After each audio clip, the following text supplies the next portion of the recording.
আমার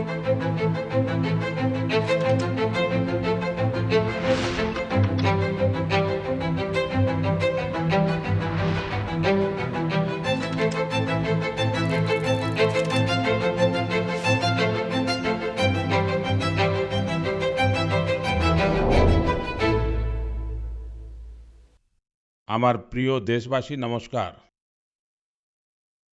2026 সালের এটা প্রথম মন কি বাত। আগামীকাল 26শে জানুয়ারি আমরা সবাই প্রজাতন্ত্র দিবসের উৎসব পালন করব। এই দিনেই আমাদের সংবিধান কার্যকরী হয়েছিল। 26শে জানুয়ারির এই দিনটি আমাদের সংবিধান প্রণেতাদের শ্রদ্ধা জানানোর সুযোগ করে দেয়।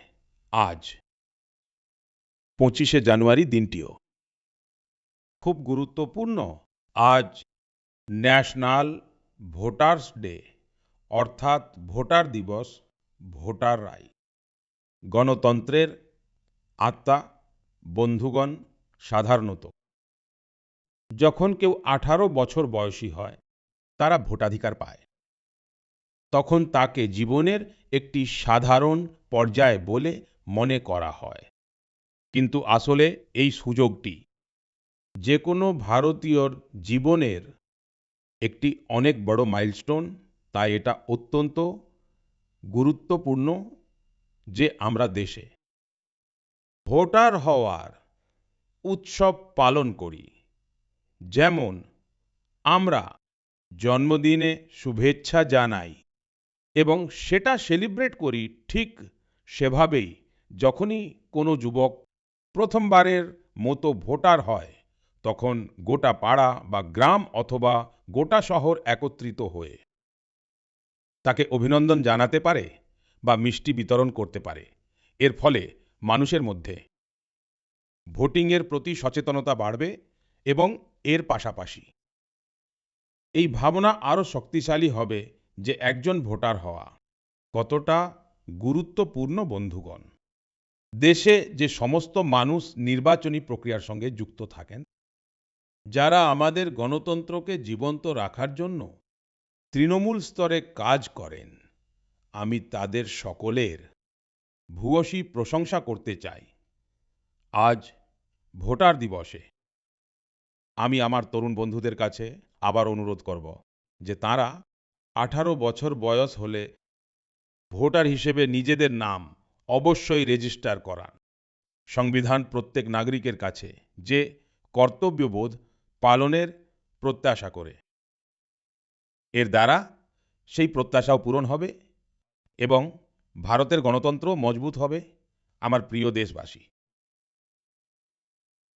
আজকাল সোশ্যাল মিডিয়ায় আমি একটি ইন্টারেস্টিং ট্রেন্ড দেখছি। লোকেরা 2016 সালের স্মৃতি রোমন্থন করছেন। সেই ভাবনার সঙ্গে আজ আমিও আপনাদের সঙ্গে আমার একটি স্মৃতি ভাগ করে নিতে চাই। 10 বছর আগে জানুয়ারি 2016 সালে আমরা একটি উচ্চাকাঙ্ক্ষী যাত্রার সূচনা করেছিলাম।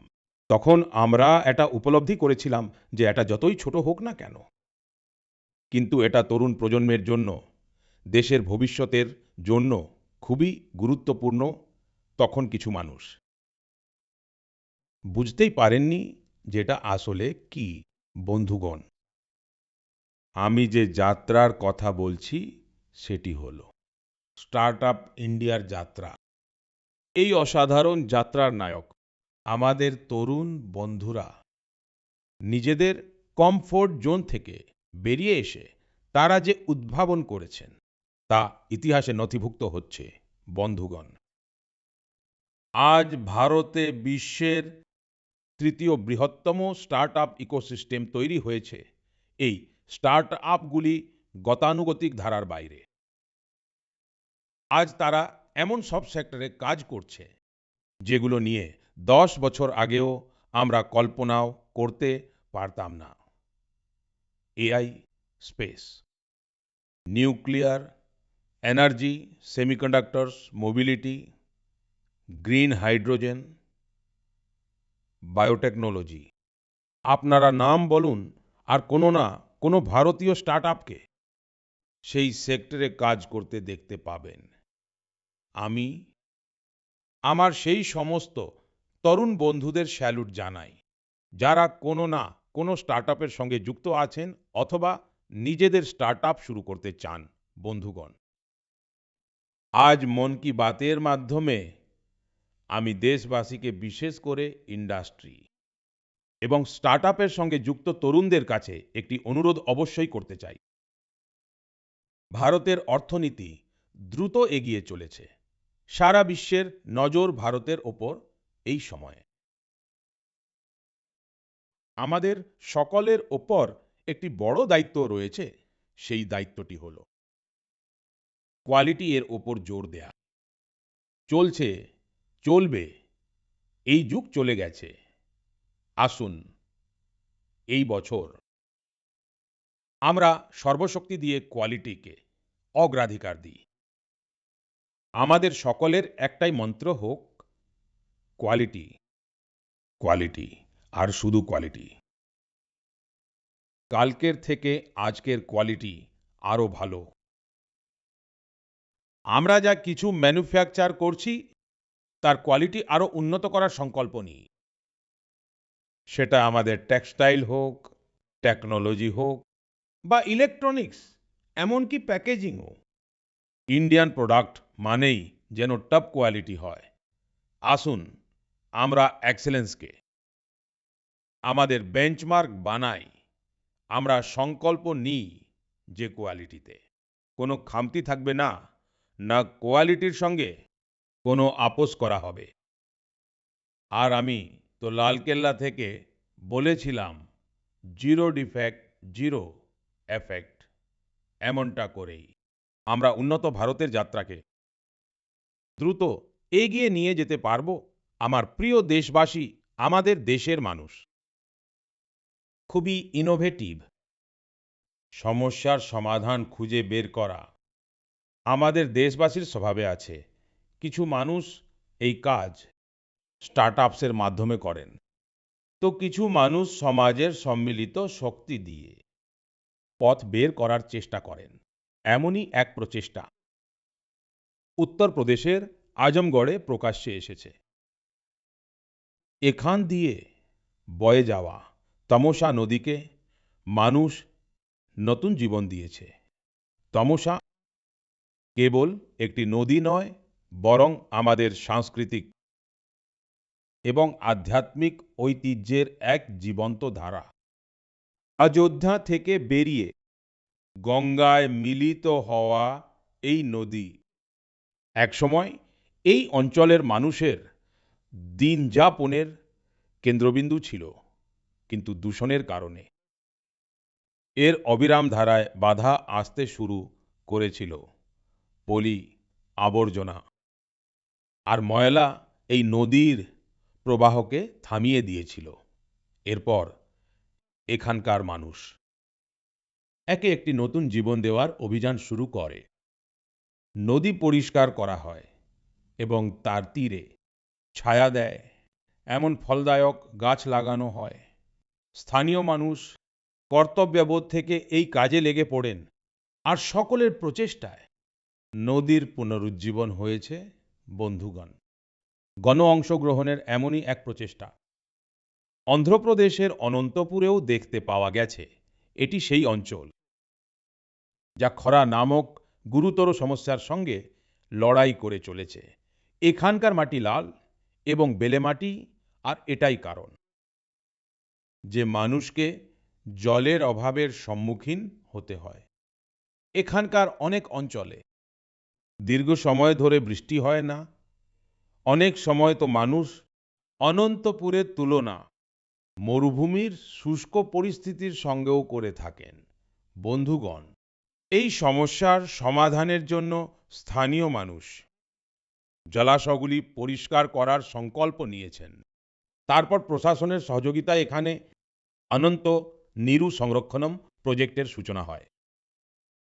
এই প্রচেষ্টার অধীনে 10টিরও বেশি জলাশয়কে জীবনদান করা হয়েছে। সেই জলাশয়গুলিতে এখন জল ভরতে শুরু করেছে। এর সাথে সাথে 7,000-এরও বেশি গাছও লাগানো হয়েছে। অর্থাৎ অনন্তপুরে জল সংরক্ষণের সাথে সাথে গ্রিন কভারও বেড়েছে। এখানে বাচ্চারা এখন সাঁতারের আনন্দ উপভোগ করতে পারে। এক প্রকার বলতে গেলে এখানকার পুরো ইকোসিস্টেম নতুন করে প্রাণবন্ত হয়ে উঠেছে। বন্ধুগণ, আজমগড় হোক, অনন্তপুর হোক বা দেশের অন্য কোনো জায়গা, এটা দেখে আনন্দ হয় এই মানুষরা একজোট হয়ে কর্তব্যবোধ থেকে বড় সংকল্প সিদ্ধ করছেন।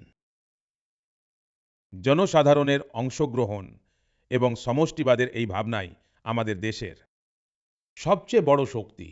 আমার প্রিয় দেশবাসী, আমাদের দেশে শতাব্দীর পর শতাব্দী ধরে ভজন ও কীর্তন আমাদের সংস্কৃতির আত্মা হয়ে রয়েছে। আমরা মন্দিরে ভজন শুনেছি, কথা শোনার সময় শুনেছি এবং প্রত্যেক যুগই ভক্তিকে নিজের সময়ের হিসেবে যাপন করেছে আজকের প্রজন্ম। দারুণ সব কাজ করছে। আজকের যুবকরা ভক্তিকে তাদের অভিজ্ঞতা এবং জীবনযাত্রায় আপন করে নিয়েছে। এই ভাবনা থেকেই একটি নতুন সাংস্কৃতিক ধারা সামনে উঠে এসেছে।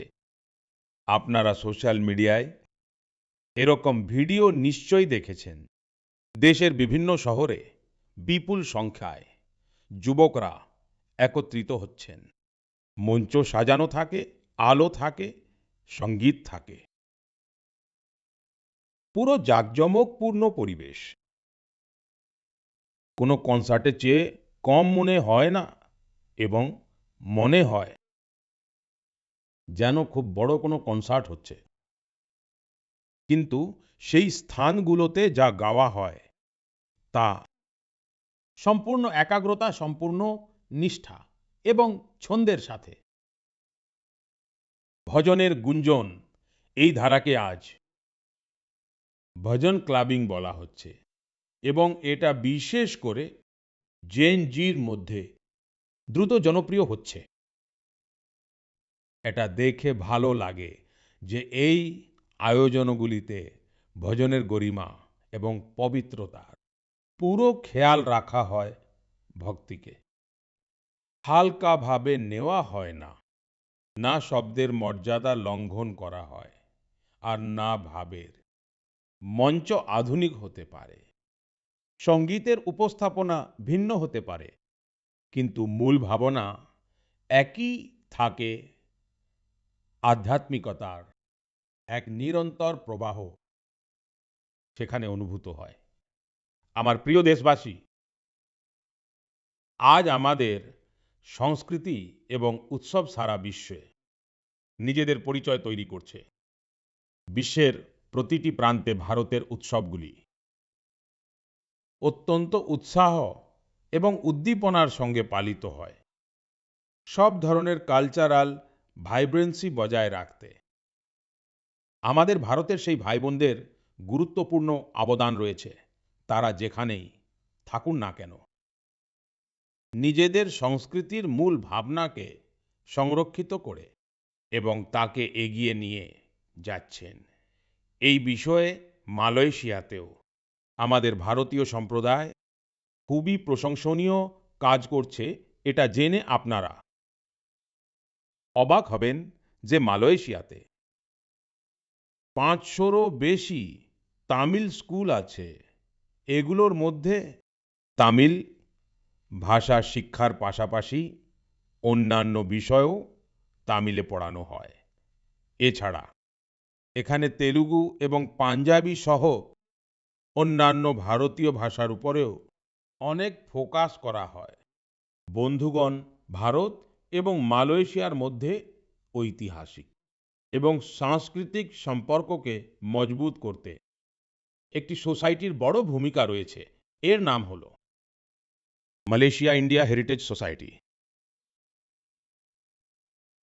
বিভিন্ন অনুষ্ঠানের পাশাপাশি এই সংস্থাটি একটি হেরিটেজ ওয়াকের আয়োজনও করে থাকে।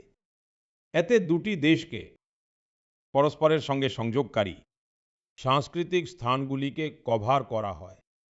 গত মাসে মালয়েশিয়াতে লাল পাড় শাড়ি আইকনিক ওয়াকের আয়োজন করা হয়েছিল এই শাড়ির। আমাদের বাংলার সংস্কৃতির সঙ্গে একটি বিশেষ সম্পর্ক রয়েছে এই অনুষ্ঠানে। সবচেয়ে বেশি সংখ্যায় এই শাড়ি পরার রেকর্ড তৈরি হয়েছে, যা মালয়েশিয়ান বুক অফ রেকর্ডসে নথিভুক্ত করা হয়েছে। এই উপলক্ষে ওডিসি ডান্স এবং বাউল মিউজিক মানুষের মন জয় করে নিয়েছে আমি বলতে পারি। Saya berbangga dengan diaspora India di Malaysia. Mereka membawa India dan Malaysia semakin rapat. মালয়েশিয়ার আমাদের ভারতীয় বংশোদ্ভূতদের আমার অনেক অনেক শুভেচ্ছা। আমার প্রিয় দেশবাসী, আমরা ভারতের যে কোনো অংশে যাই না কেন, সেখানে আমরা কিছু না কিছু অসাধারণ, অভূতপূর্ব কিছু ঘটতে অবশ্যই দেখতে পাই। অনেক সময় মিডিয়ার চাকচিক্যে এই কথাগুলো জায়গা করে নিতে পারে না, কিন্তু এর থেকে জানা যায় যে আমাদের সমাজের আসল শক্তি কি। এর থেকে আমাদের সেই ভ্যালু সিস্টেমেরও ঝলক পাওয়া যায়, যাতে একতার ভাবনা সর্বোপরি। গুজরাটের বেচরাজির চন্দনকি গ্রামের ঐতিহ্য, যা নিজেই এক অনন্য পরম্পরা। আমি যদি আপনাদের বলি, এখানকার মানুষ, বিশেষ করে বয়স্করা, নিজের বাড়িতে রান্না করেন না, তাহলে আপনারা অবাক হবেন। এর কারণ গ্রামের চমৎকার কমিউনিটি কিচেন। এই কমিউনিটি কিচেনে একসঙ্গে গোটা গ্রামের সবার জন্য রান্না হয়, আর মানুষ এখানে একসঙ্গে বসে খাওয়া দাওয়া করে। বিগত 15 বছর ধরে এই পরম্পরা নিরন্তর চলে আসছে। শুধু তাই নয়, যদি কোনো ব্যক্তি অসুস্থ হন, তাহলে তার জন্য টিফিন সার্ভিসও উপলব্ধ আছে, অর্থাৎ হোম ডেলিভারিরও পুরো ব্যবস্থা আছে। গ্রামের এই সম্মিলিত ভোজন মানুষকে আনন্দে ভরিয়ে দেয়। এই উদ্যোগ শুধু মানুষকে পরস্পরের সঙ্গে যুক্তই করে না, বরং পারিবারিক অনুভূতিও বৃদ্ধি পায়। বন্ধুগণ, ভারতের পরিবার ব্যবস্থা, ফ্যামিলি সিস্টেম, আমাদের পরম্পরার এক অবিচ্ছেদ্য অংশ। বিশ্বের অনেক দেশে বিষয়টিকে খুব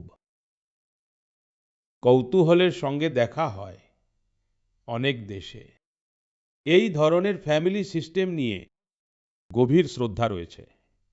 এই মাত্র কয়েকদিন আগেই আমার ব্রাদার, ইউএইর মহামান্য রাষ্ট্রপতি শেখ মোহাম্মদ বিন জায়েদ আল নাহিয়ান ভারতে এসেছিলেন। তিনি আমাকে বলেছেন যে UAE 2026 Salkia year of family হিসেবে পালন করছে। উদ্দেশ্য হলো যে সেখানকার মানুষের মধ্যে সৌহার্দ্য এবং সামাজিক একতা আরও মজবুত হোক। সত্যি এটি খুবই প্রশংসনীয় উদ্যোগ। বন্ধুগণ, যখন পরিবার এবং সমাজের শক্তি একত্রিত হয়, তখন আমরা বড় বড় প্রতিবন্ধকতাকেও পরাজিত করতে পারি। আমি অনন্তনাগের শেখগুন্ড গ্রামের ব্যাপারে জানতে পেরেছি। এখানে ড্রাগস, তামাক, সিগারেট এবং মদ সংক্রান্ত সমস্যা অনেকটাই বেড়ে গিয়েছিল। এই সব কিছু দেখে এখানকার মীর জাফরজি এতটাই বিরক্ত হয়েছিলেন যে তিনি এই সমস্যাটি দূর করার জন্য দৃঢ় সংকল্প নেন। তিনি গ্রামের যুবক থেকে বয়স্ক সবাইকে একত্রিত করেছিলেন। তার এই উদ্যোগের প্রভাব এমন ছিল যে সেখানকার দোকানগুলি তামাকজাত দ্রব্য বিক্রি করাই বন্ধ করে দেয়। এই প্রচেষ্টার ফলে ড্রাগসের বিপদ নিয়েও মানুষের মধ্যে সচেতনতা বেড়েছে। বন্ধুগণ, আমাদের দেশে এমন অনেক সংস্থাও রয়েছে যারা বছরের পর বছর ধরে নিঃস্বার্থভাবে সমাজ সেবায় নিযুক্ত রয়েছে। যেমন একটি সংস্থা আছে পশ্চিমবঙ্গের পূর্ব মেদিনীপুরের ফরিদপুরে, যার নাম বিবেকানন্দ লোকশিক্ষা নিকেতন। এই সংস্থা বিগত 4 দশক ধরে শিশু এবং বয়স্কদের দেখাশোনায় নিযুক্ত রয়েছে। গুরুকুল পদ্ধতির শিক্ষা এবং টিচার্সদের ট্রেনিংয়ের পাশাপাশি এই সংস্থা সমাজ কল্যাণে অনেক মহৎ কাজে নিযুক্ত রয়েছে। আমি চাই যে নিঃস্বার্থ সেবার এই ভাবনা দেশবাসীর মধ্যে নিরন্তর আরো অধিক শক্তিশালী হতে থাকুক। মন কি বাতে আমরা নিরন্তর স্বচ্ছতার বিষয়টি তুলে ধরি। এটা দেখে আমার গর্ব হয় যে আমাদের যুব সমাজ তাদের চারপাশের পরিচ্ছন্নতা নিয়ে খুব সচেতন। অরুণাচল প্রদেশে হওয়া সেরকমই একটি অনন্য প্রচেষ্টা সম্পর্কে আমি জানতে পেরেছি। অরুণাচল এমনই এক ভূমি যেখানে দেশে সবার আগে সূর্যের কিরণ পৌঁছায়। এখানকার মানুষ জয় হিন্দ বলে একে অপরকে অভিবাদন জানায়। শুধু তাই নয়, এখানকার ইটানগরে একদল যুবক সেই সব অংশ পরিষ্কার করার জন্য একত্রিত হয়েছে যেগুলোর দিকে বেশি মনোযোগ দেওয়ার প্রয়োজন ছিল। এই যুবকরা বিভিন্ন শহরে সর্বজনীন স্থান পরিষ্কার করাকে নিজেদের মিশন বানিয়ে নিয়েছে। এরপর ইটানগর, নাহারলাগুন, দৈমুখ, সেপ্পা পালিন এবং পাশিঘাটেও এই অভিযান চালানো হয়েছে। এই যুবকরা এখনো পর্যন্ত প্রায় 11 লক্ষ কিলোগ্রামেরও বেশি আবর্জনা পরিষ্কার করেছে। ভাবুন তো বন্ধুরা, 9 জন যুবক মিলে 11 লক্ষ কিলো আবর্জনা সরিয়েছে। বন্ধুগণ, আরও একটি উদাহরণ হলো আসামের নগাঁওতে। সেখানকার পুরনো গলিগুলোর সঙ্গে মানুষের আবেগ জড়িয়ে এখানে কিছু মানুষ নিজেদের গলিগুলো একসঙ্গে পরিষ্কার করার সংকল্প নিয়েছিলেন। ধীরে ধীরে তাদের সঙ্গে আরও মানুষ যুক্ত হতে থাকেন। এইভাবে এমন একটি দল তৈরি হয়ে গেল যারা গলিগুলো থেকে প্রচুর আবর্জনা সরিয়ে দিয়েছে।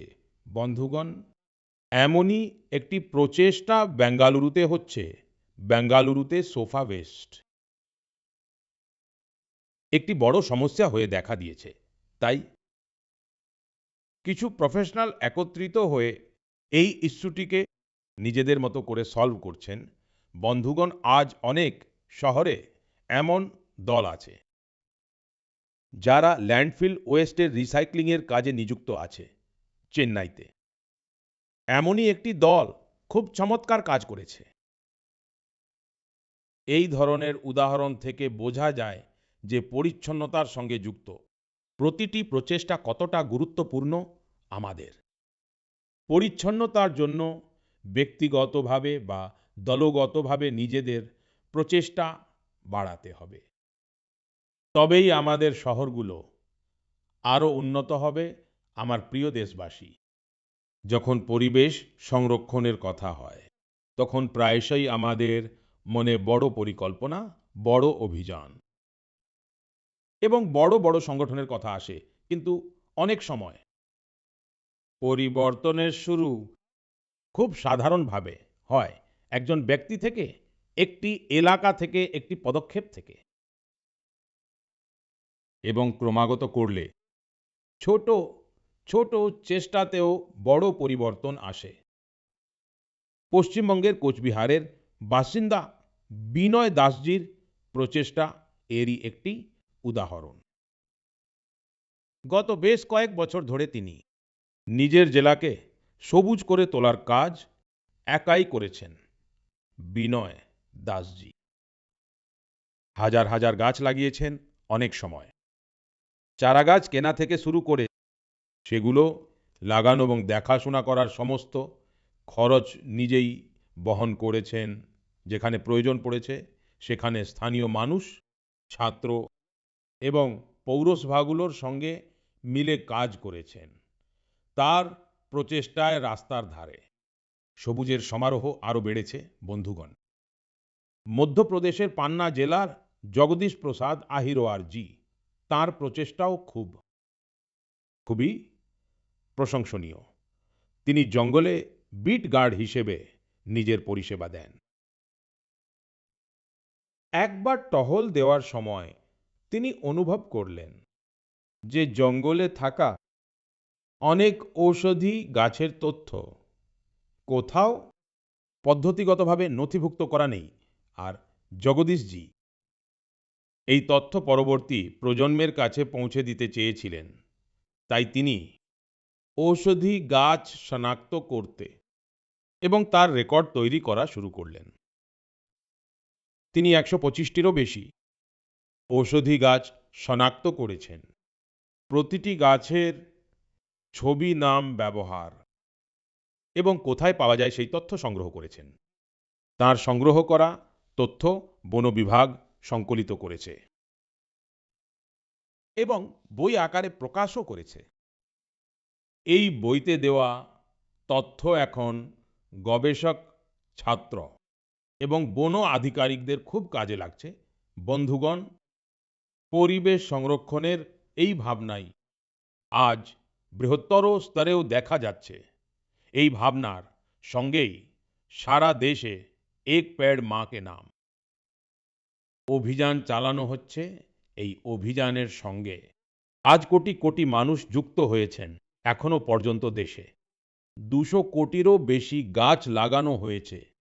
এটা প্রমাণ করে যে পরিবেশ সংরক্ষণ নিয়ে এখন মানুষ আরো বেশি সচেতন এবং কোনো না কোনোভাবে তারা নিজেদের অবদান রাখতে চান।